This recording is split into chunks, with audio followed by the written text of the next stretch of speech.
మన దేశాన్ని మనం కాపాడుకోవాలి. అందుకని వాళ్ళకి మనం లాస్ట్లో చివర మర్చిపోకరికి చేద్దాం చెప్పి యాక్చువల్గా అది మనం ఫ్లెక్సీ వేయాలి చెప్పడం మర్చిపోయాను. సో కాబట్టి మనం మనల్ని రక్షించుకోవాల్సిన బాధ్యత ఇప్పుడుంది. ఇలా కూర్చుని ఇందాక ఆ చిట్టుతల్లు నాట్యం చేశారు కదా, నిత్య, ఇంకా చైత్రలక్ష్మి, ఇంకో బంగారు తల్లి. ఎంత బాగుంది. నేను డాక్టర్ గారితో ఎంత బాగున్నారండి బంగారు తల్లులు, అమ్మవారిలాగా చిన్న చిన్న బిడ్డలు. ఈ పిల్లలు ఆ సంతోషం, ఆ సంగీతం, ఆ నృత్యం ఇవన్నీ ఎక్కడ దాకా ఉంటాయి? మనం మెజారిటీగా ఉన్నంతసేపే. అర్థమైందా? నిన్న అహోబిలంలో, దిగువ అహోబిలంలో ఉట్టి కొడుతున్నాను. మేమేమో లింగం తిని వెళ్ళాలి. వాళ్ళ ఫోన్లు, పాపం మా బంగారు కొండ శ్రీకాంత్ ఫోన్లు ఏది ఎత్తాం మేము. ఈ పవన్ గడితే ఆడేస్తారు, ఎత్తే నేను చంపుదా. ఆయనకి ఏదో పని చెప్తాను కదా, ఆయన టెన్షన్, మా టెన్షన్. వాళ్ళేమో స్వామీజీ ఉట్టి కొడతారు ఉండండి అన్నారు. ఉట్టి కొడితే ఆడికి వెళ్ళి మమ్మల్ని మట్టి కొడతారు, లేట్ అయిపోతుంది ఏమనుకోక దండం పెట్టచ్చు. ఇప్పుడు విషయం ఏంటంటే మనం అలా ఉట్టి ఉత్సవం చేసుకోవాలన్నా, ఇలాంటి ఫంక్షన్ చేసుకోవాలన్నా, ఓ గుళ్ళో కార్యక్రమం చేసుకోవాలన్నా మనం ఉండాలి కదా. మనం తగ్గిపోయిన తర్వాత ఫంక్షన్ ఉండదు. Every junction only junction. అందుకని now you must have the attention. అన్నీ వస్తాయి. గద్దమ కబుర్లు చెప్పక మనకు అక్కర్లేదు. వాడు ప్లే చేస్తున్నాడు రోజుకి 5 సార్లు.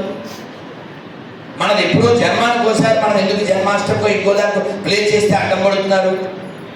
కాబట్టి మనం వారి వాదానికి వ్యతిరేకం కాకపోయినా వారి వాదం మన వ్యతిరేకంగానే పుట్టింది. ఆ మతాలు పుట్టిందే మన ధర్మనాశనానికి.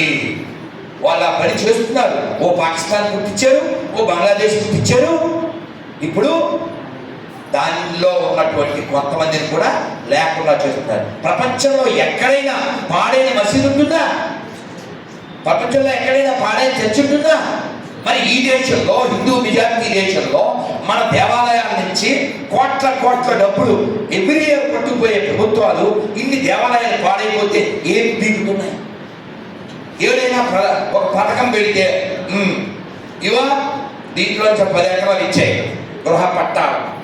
మరి ఒక్కోటి భూములు ఎందుకు తీసుకో? చర్చి భూములు ఎందుకు తీసుకో? సెక్యులరిజం అంటే హిందువులు మాత్రమే తొక్కడమా?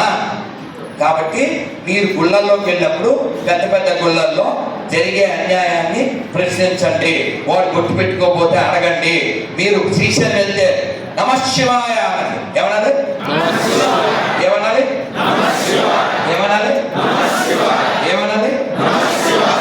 వాడు అనలేదనుకో, అందులో మా తీసే.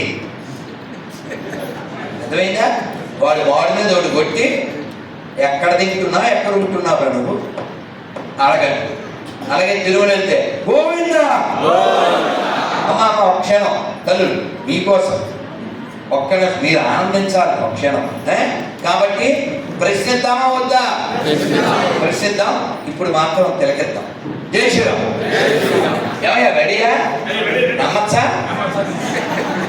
నమ్మకు